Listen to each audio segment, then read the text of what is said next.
Woman has the same rights as man. Woman also reaches the level of adept of the white fraternity. Joan of Arc is a master of major mysteries of the white fraternity. H.P. Blavatsky, author of The Secret Doctrine, reached the level of adept, and she is a master of major mysteries of the white fraternity. In almost all the temples of the mysteries, we find many female adepts working for humanity. Woman awakens her sacred serpent in the same way as man. If a woman who is married wants to awaken her Kundalini, then she must practice sexual magic with her husband. Married women must transmute by means of the mind, as we have taught in the preceding pages. Sexual alchemy is the fundamental base of all progress. Sexual alchemy is the foundation of the wisdom of the fire. The temple, the womb, and the matras of the sexual laboratory is love. The philosophical stone of the alchemist is elaborated when combining salt, sulfur, and mercury within this matras of sexual alchemy by means of a progressive erotic combustion.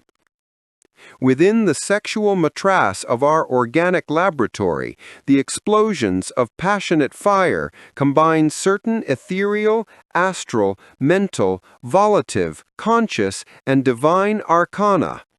This occurs in order to elaborate certain igneous elements whose substantial principles belong to the innermost with the ardent fire of the erotic thirst.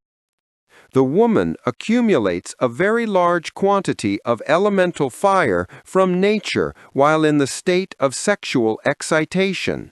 And when her fire is combined with the erotic magnetism of her husband, then it engenders certain cosmic powers whose tremendous explosions open the spinal chambers.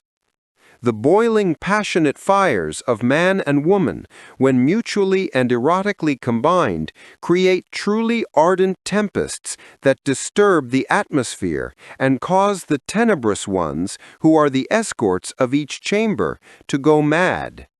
These submerged entities attack the intrepid ones by defending the fires, whose synthetic and scientific principles are enclosed in the 33 internal chambers of our spinal column. These tenebrous ones defend their rights, and for this reason they qualify us as thieves of powers. This is the mystery of Baphomet. The rose elaborates its perfume with the clay of the earth. The slithering worm does not like the gardener who removes its clay. Our disciples will now comprehend on what basis do the tenebrous ones qualify the sexual alchemists as thieves. Each chamber is strongly defended by tenebrous legions. It is necessary to defeat these tenebrous ones with the edge of the sword in order to take each chamber by force. Now, the devotees of the path will understand why Christ said that heaven is taken by force. The 12 zodiacal salts ardently boil within our endocrine glands during the moments of sexual alchemy. These 12 zodiacal salts enclose the seminal principles of the 12 constellations, whose ardent powers act over these tiny laboratories, which are our endocrine glands, in particular by activating the hormonal production of our liquid nervous system. The super-excitation of our endocrine glands is accompanied by gigantic igneous combinations in all of the chakras and essences of our internal vehicles. When sexually excited, the woman has the power to transplant the synthetic principles of the 12 salts to the larynx of the man. This is how such an organ acquires hermaphrodite principles that later give the innermost the power to create by means of the word. The combination of the igneous principles between the man and the woman are also intimately related with a sequence of salty interchanges that prepare the feminine larynx as an angelic creative organ. The very ardent fire of great sexual excitation gives origin to gigantic igneous combinations of principles whose synthetic outcome becomes the opening of the spinal chambers. The stronger the restraint of the act is, and the more violent the fight is, the more potent will be the seminal steam that rises. Thus, the force of the ascension of the Kundalini will be more terrific. The key of sexual dominion resides in the mind. The mind is dominated by means of willpower. We must flagellate the mind with the terrific whip of willpower when restraining passionate excitement, because the den of desire resides in the mind. We must speak to the mind as this: "Mind, take this sexual excitement away from me immediately." This formula permits us to take away the intense passion in the precise moment of the restraint. The union with the innermost is possible only by means of sexual alchemy. If we take the mental body of a theorizing pseudo-spiritual student and very carefully examine it, we find that it is a true walking library. If we then carefully examine the church of the coccyx or the chakra Muladhara, we then find that the Kundalini is totally enclosed there without showing the slightest signs of awakening. If we examine the Sushumna channel of this theorizing pseudo-spiritual student, we then find not even a trace of the sacred fire. We find that the 33 chambers of the student are totally filled with darkness.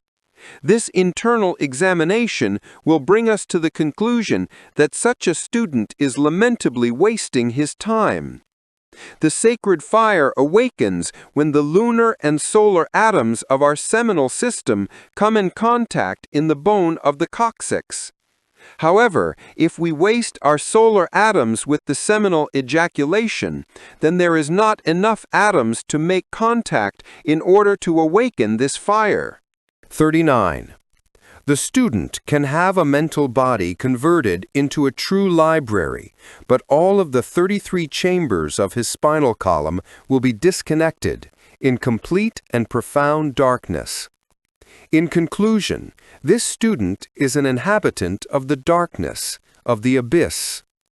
It is impossible to raise the fire of Kundalini with only the lunar atoms of the cephalous rachidial liquid.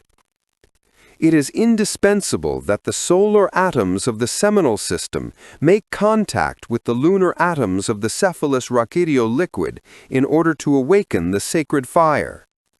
If we waste the solar atoms, we will then have no capital in order to make an atomic combination, which permits the awakening of the Kundalini by means of sexual magic.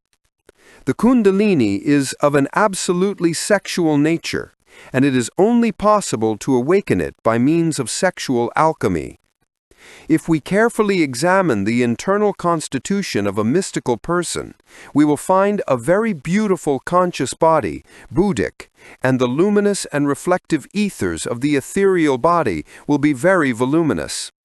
However, the common and current mystic ejaculates his seminal liquid, and when the chakra Muladhara is analyzed, we find that the Kundalini is entwined there, without showing any signs of awakening.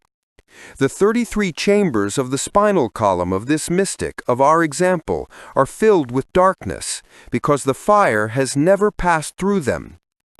Good philanthropic deeds beautify the luminous and reflective ethers of this mystic, and his bookish culture gives to his mind a rich erudition. Yet this mystic has not penetrated into the mysteries of the fire because his Kundalini is not awakened. In spite of the fact that he may be a good and virtuous person, he will not go beyond being a good and virtuous person. He will not go beyond being a good and kind shadow within the cold and darkness of the abyss. Some people sustain that the Kundalini can be awakened by means of yoga. We do not deny this affirmation. However, we affirm that the authentic yogi is totally chaste. If this is not so, then yogis would not have atomic capital in order to awaken the Kundalini. Vivekananda says in his lectures of Raja Yoga that the yogi must be totally chaste in order to convert his sexual force into ojas, Christic energy. This is how yogis achieve the awakening of the Kundalini and the union with the innermost.